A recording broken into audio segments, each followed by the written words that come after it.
as during a great financial crisis and now again with the ongoing pandemic, Australians are benefiting tremendously from a resilient banking system. Reflecting on the importance of that, APRA has been maintaining a financial system resilience as one of its top priorities for 2021. So how do we achieve a resilient banking system? A resilient banking system is composed of individually resilient banks in which each of its leaders must develop and maintain the culture and practices that promote resilience.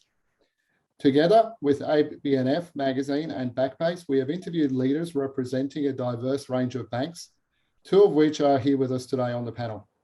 The common themes in resilient leadership we've discovered with the leaders we've interviewed were across showing empathy to their people and in turn their customers.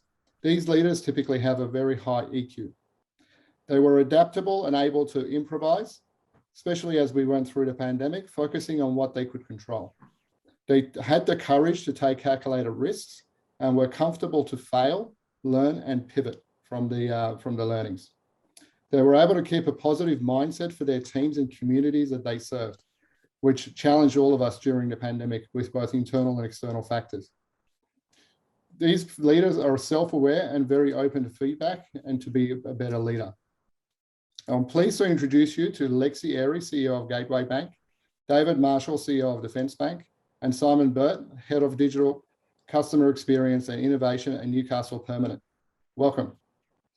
Let's start with you, Lexi. Yeah.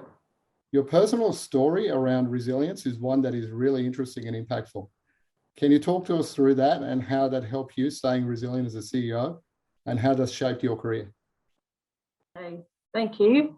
Yeah, I think being resilient is about planning as well as you can and then expecting the unexpected and then being ready to deal with it. And I guess my personal story, my introduction to resilience was when I was working on the branch counter when I was about 20. And usually it's the same customers every day talking about the same thing and what you know the name of the dog. And then one day it wasn't. It was someone in a balaclava with a gun to my head. And that was my introduction to resilience. And even though I'd had training on exactly what to do, which did come into my head, it did make me suddenly reevaluate. But it taught me that it's not about what happens to you, it's about how you react to it. So the next day I was back on the counter, serving again, talking to people about their dogs again. So it was very much about just how you react to it. And it's changed how I do things now. So when I took on the role of the CEO 2 years ago, I decided to take a stand-up comedy course and an improv course because someone told me that if you can put yourself on stage and deliberately get heckled, it can't be as bad as anything that can happen in the office or anywhere else. So I did that. And even with the company, we've just changed the value of 2 years ago to stumble, don't fall. Sometimes things won't go how you planned them, but learn from it, get back up again and go again. Wow. That's that is a crazy story. I guess that's the old saying, what doesn't kill you make you stronger is exactly what's happened here. David, what about you? I read that you wanted to become a farmer.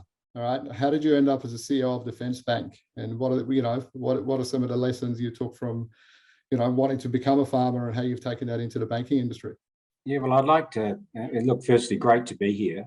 Look, I'd like to say there was a grand plan, but there wasn't. I think I just took, when I reflect on that, I took all the opportunities that were put in front of me and often didn't get overly, analytical about what they were and just, embraced them and took advantage of those opportunities. And I guess, growing up in a large family in a rural environment, I think does breed a certain resourcefulness and tolerance and I suppose a strong social dimension too in many ways. So I feel very fortunate to have had that upbringing. But I guess in terms of resilience, if one reflects on the sort of cycles that many of us have experienced over a long period of time, I think it's a lot about managing expectations. I think that if you have an attitude that where your expectations are realistic about what may unfold or what might be ahead of you,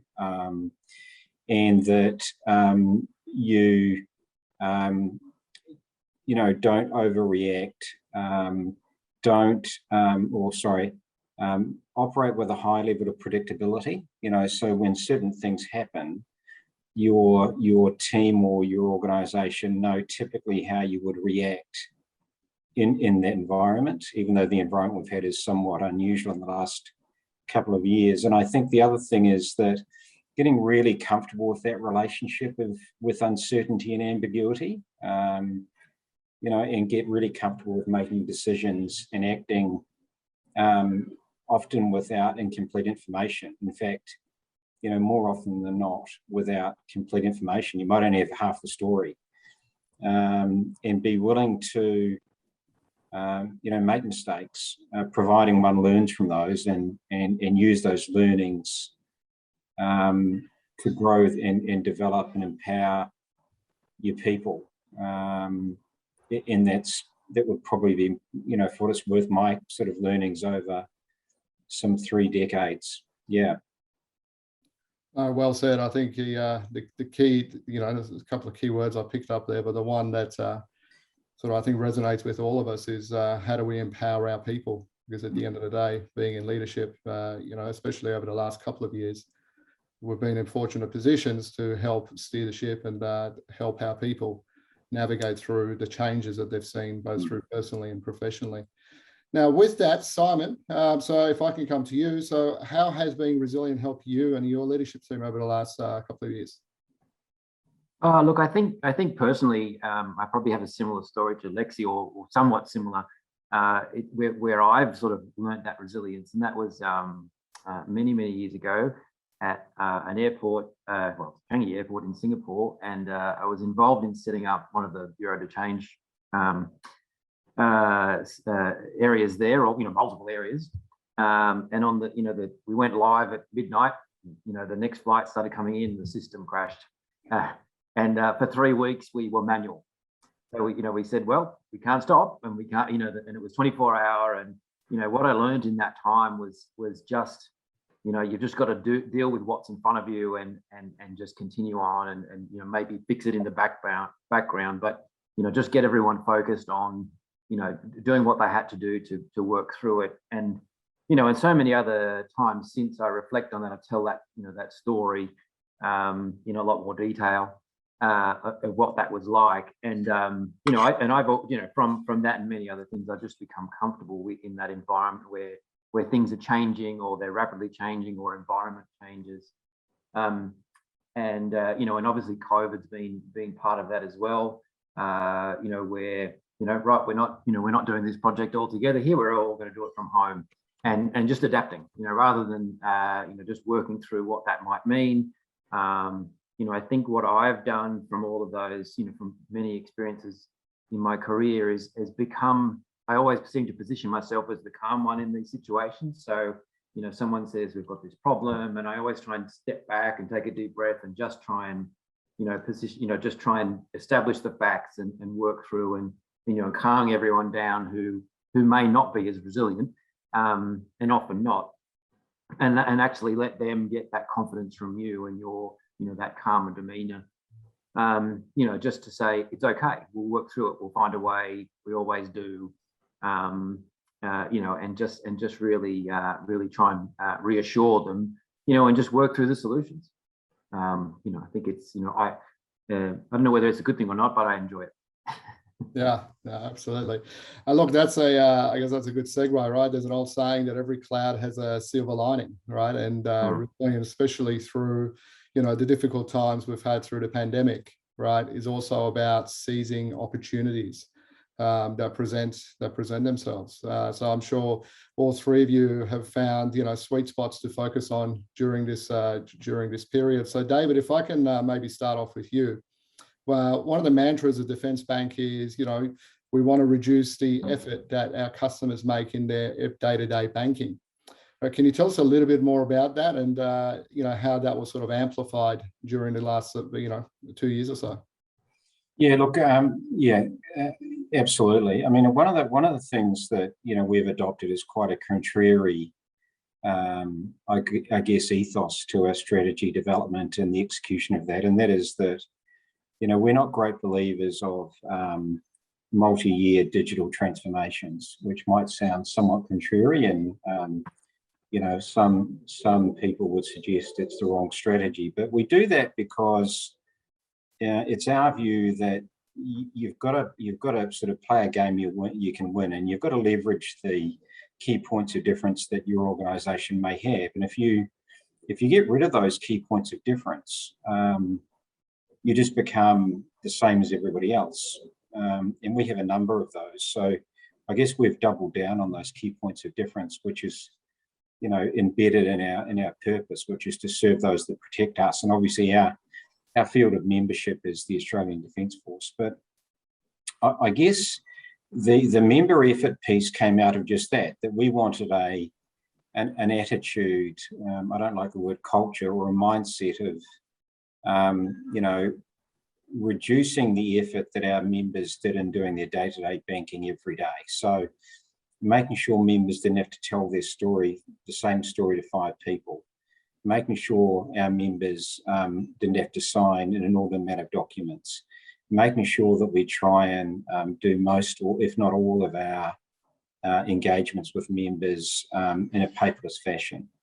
All of those things, I think, are often, inappropriately overshadowed by a lot of tech talk. And I think that organisations that can do the basics brilliantly are actually at a real strategic advantage, which brings me to my last point. That is, our focus is very much on continuous improvement. So getting better every day, those little 1%ers, and getting everybody in the organisation lined up to identify and change those small things every day. And we think that's much more effective and sustainable than these large sort of 5-year technology driven programs, which is somewhat controversial and contrary.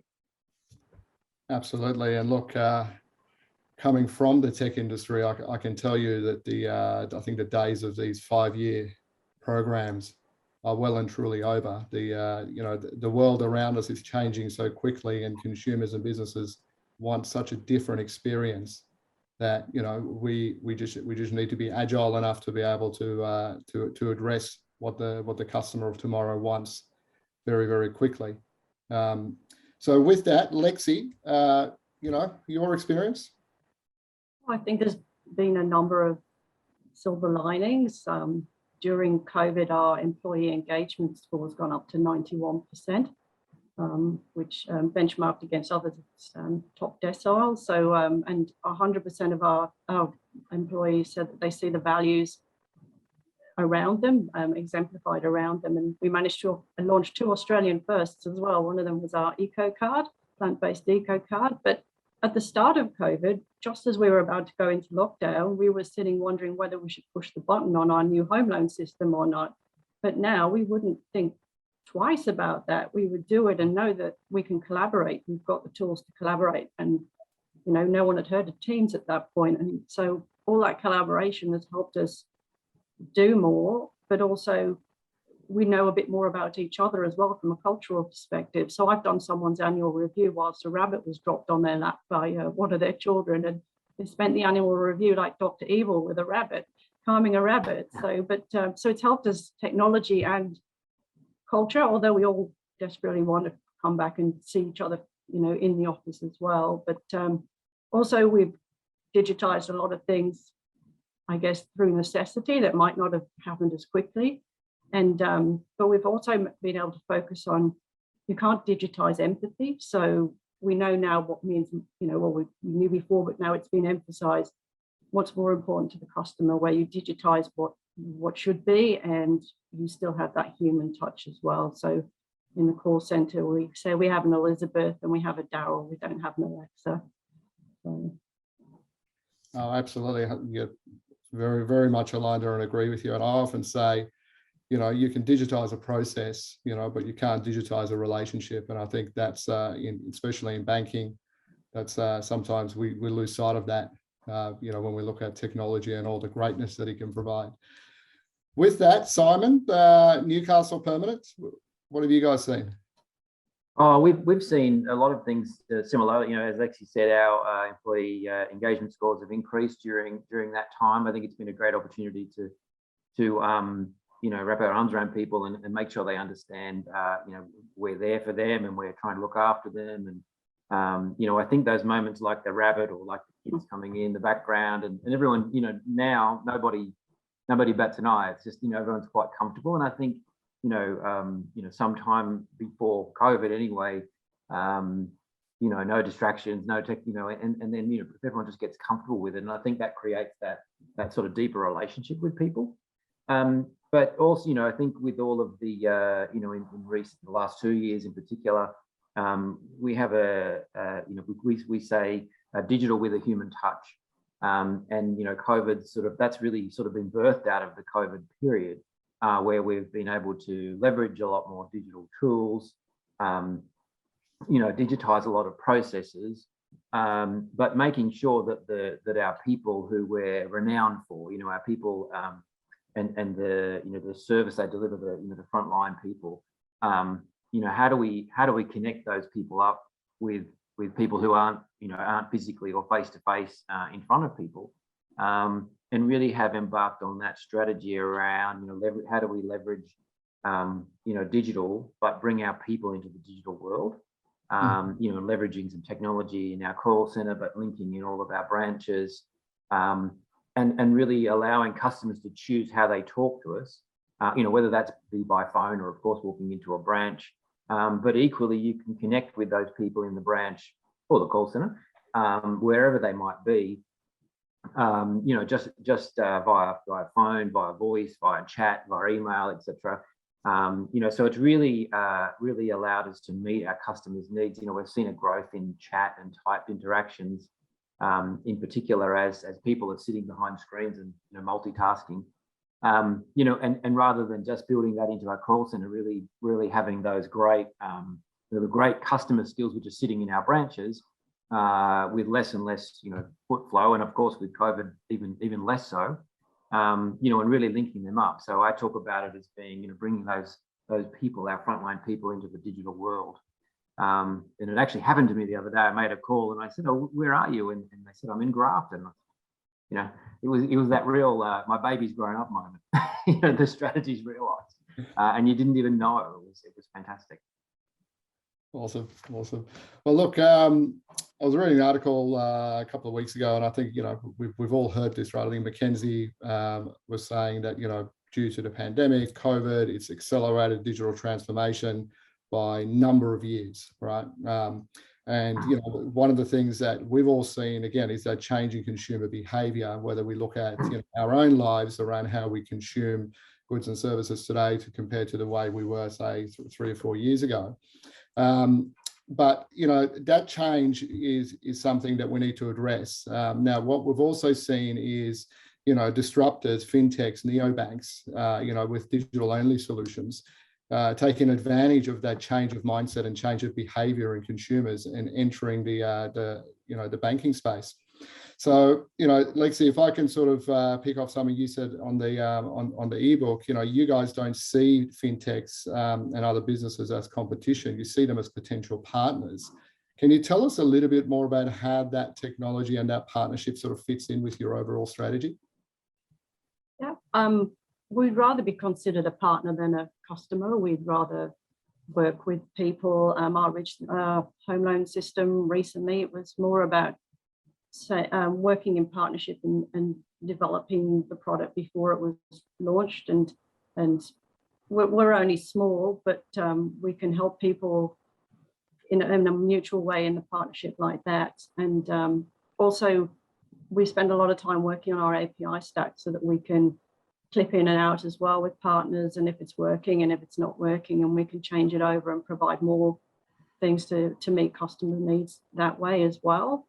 And our purpose is Pocket and Planet. It's about helping people go greener than possibly quicker than they possibly would before. So it means that we can approach other people and look at other things that might help us meet that purpose quicker as well, things that we wouldn't develop ourselves, but perhaps somebody else has, and we can clip in to do that too. So it's really helped us scale without scaling, if that makes sense, when we need to. No, absolutely. It makes perfect sense. David, you guys are Newcastle permanent. You know, what do you see in fintechs and neobanks? Are they friends or foes? I'll be controversial there. You want David or Newcastle? You want to go first, David?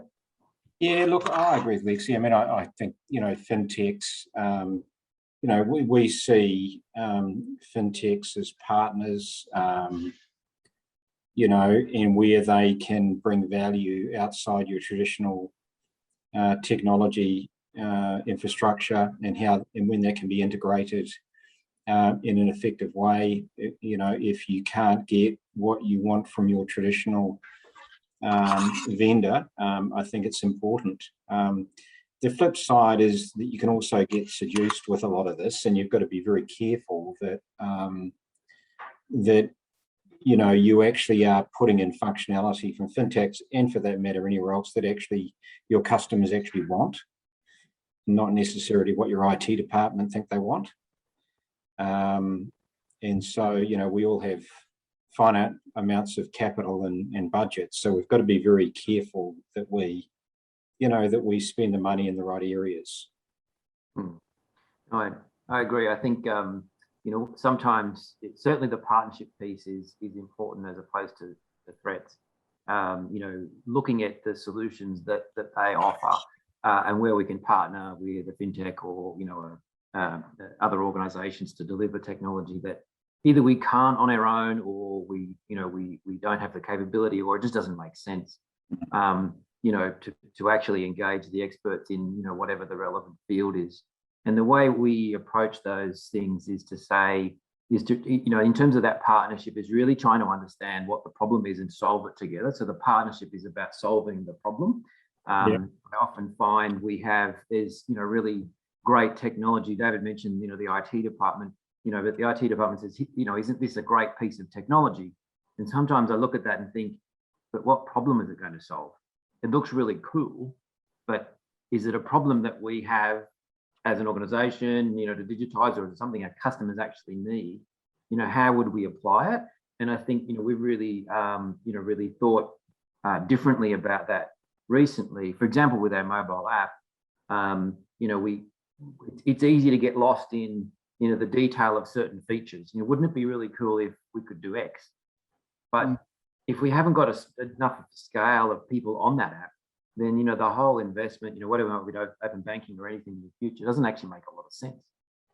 You know, if we're trying to digitize our customer base, having, you know, quite narrow pieces of cool functionality, you know, maybe don't make sense unless it helps you to sell and, you know, sell people onto the app and actually, you know, digitize that experience. So yeah, I don't own this comment, but really, you know, the idea of a solution looking for a problem is quite common in the industry. I've got this technology that can that's this great solution, but you've got to find the problem. Yeah. You know, coming back to the partnership, that's where you would solve that problem together. Oh, absolutely. You took the words out of my mouth, and that's actually a line I've been using for like the last decade in the tech industry. There's plenty of solutions looking for a problem. All right, well, let's switch gears a little bit. Let's talk a little bit about you know, working from home, ways of working, the hybrid environments now that majority of countries getting double vaxxed. You know, how are things changing in your businesses? So maybe, Simon, if I can stick with you, you know, Newcastle permanent, how are you guys taking care of your employees? What's the next 12 months look like? What are some of the, you know, measures you guys are implementing, you know, to help your staff to help your customers? Yeah, I mean, we don't have a clear way forward as yet, but I think one thing that's clear is our, whatever we put in place, it needs to have a real balance to it in terms of, you know, office and work from home. Being in Newcastle, in a regional area, it's a beautiful place, but sometimes it's difficult to get people to move, you know, prior to COVID anyway. Either you know, we can now recruit people out of Sydney, for example, you know, tap into that greater talent pool, particularly in sort of the IT and project space where there's, you know, that real shortage of resource. We don't have to do the sales job on Newcastle. Once they come, that probably helps, you know, probably does itself. and people do tend to move. But we can actually have that wider talent pool, or pull in specialist skills from anywhere. Have people working with us from Sydney, Melbourne, Brisbane. 2 years ago, that would never have happened. So I think we have to be able to maintain that, because it's become a real advantage for us, which was a disadvantage before.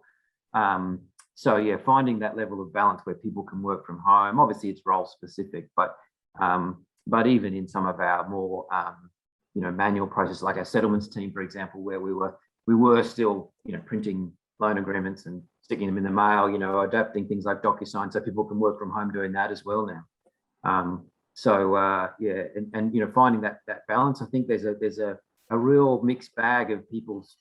Some people are very, I heard a term, digitally fatigued, I think it might have been, but just talking to the screen and getting overdone, really craving that real, normal human interaction. And others, I don't know how we'll ever get them back. But it's working fine. There's no issue with productivity.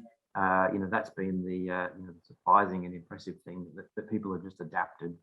Yeah, we'll progressively move back, get some people back in a couple of days, etc. But balance has got to be is the key for us. Right. Lexi, what about you and your team at Gateway? So after the last lockdown, we decided that we would be in 3 days a week, 2 days from home. And that's what we will go back to when we can. But one day where everybody has to be in the office, so that we maintain that you see everyone at least once a week, and we keep the culture in that way as well. And but we've also, throughout lockdown, we've had social lunches where you can just dial in every day and get food envy if you want to at lunchtime. And we have this tradition of monthly birthdays where we all sing at once, which is quite horrific on Teams. And we've had it accompanied by pets and by instruments as well. So that's great. Trivia, drinks, or virtual drinks, that sort of thing, and just trying to keep everyone connected in that way throughout. And remembering that some people have joined during this time, they've never seen the office, they've never seen the real people. So giving those people a sense of who everybody is. And one thing that's really worked that we stopped initially was we have this program called Business and Customer Understanding, where it's part of your goals every year that you have to do a certain amount of sessions, visiting other teams, having talks from other teams. And what it's allowed us to do is record those sessions now. So we do them on Teams and then record them. And we've got this whole library now of whatever team you want to find out about in the business, you can now just go and watch that. And we never would have had that. And it's another way of people learning about each other. So it'll be nice to go back to the 3 days. But I think it's worked while it's had to. Yeah. And look, I would certainly agree, and I'd argue that the productivity certainly in a lot of roles has increased. So but the challenge now for us is to figure out what is that balance of where people stop and start, and what happens in this hybrid working environment, right? Because we certainly don't want to burn our people out. Now, David, if I can just sort of pivot the question a little bit for you, in the ebook interview, you sort of mentioned that the tech skills have improved dramatically from what you've seen, as a CEO. Can you tell us a little bit more about that and what opportunities that provides for you guys? Yeah, I think look, just quickly, we do have a work from anywhere modus operandi, and I do agree with the other folk that you do need to anchor that with a certain minimum number of days in an office environment to maintain, if anything, that social connection and the connection with the brand. But I guess we all got thrown into this environment pretty quickly, March last year or so, and we all had to, with a high degree of urgency, get pretty bloody good at Zooms and Teams and DocuSign and all sorts of things. And so when you actually reflect on that journey, for many people, all of that was new. And so there's been a lasting, I think, permanent shift in people's, understanding of technology and use of it. which you can actually start bearing out in how we're thinking about our member proposition as well. And I think that's been a really positive thing. But like everything, you know, you need balance in these things. And I think that, you know, we've got a people-led, technology-enabled sort of strategy, but, you know, they say too much of a virtue is a vice. And I think you've got to keep those things in perspective, because, you know, you can't automate everything. And that includes how you manage and engage and lead and you know, your people.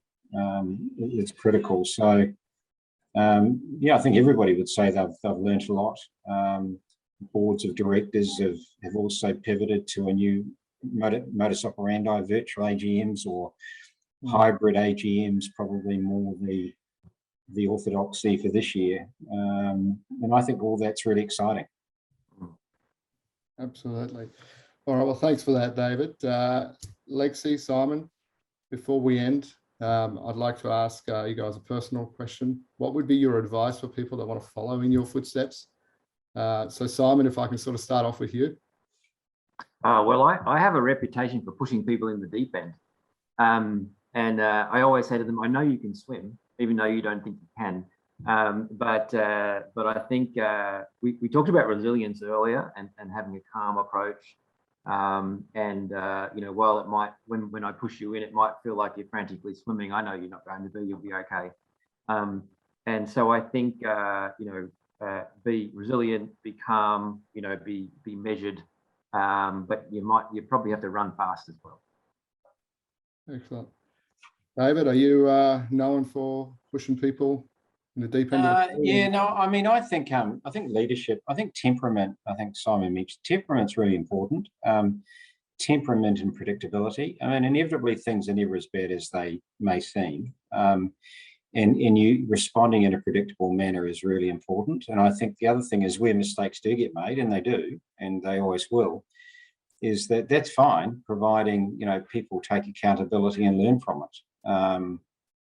Certainly that's my approach. And, you know, I think that, you know, you're judged when things, you never really judge when things are going well. You're always judged when things don't go well as a leader. I think if you have the right temperament and there's a degree of predictability, I think that puts you in a better chance of winning than losing, I guess. Great, great. Lexi? I'd say something that David actually started the session with and Simon just reiterated, which is just seize every opportunity.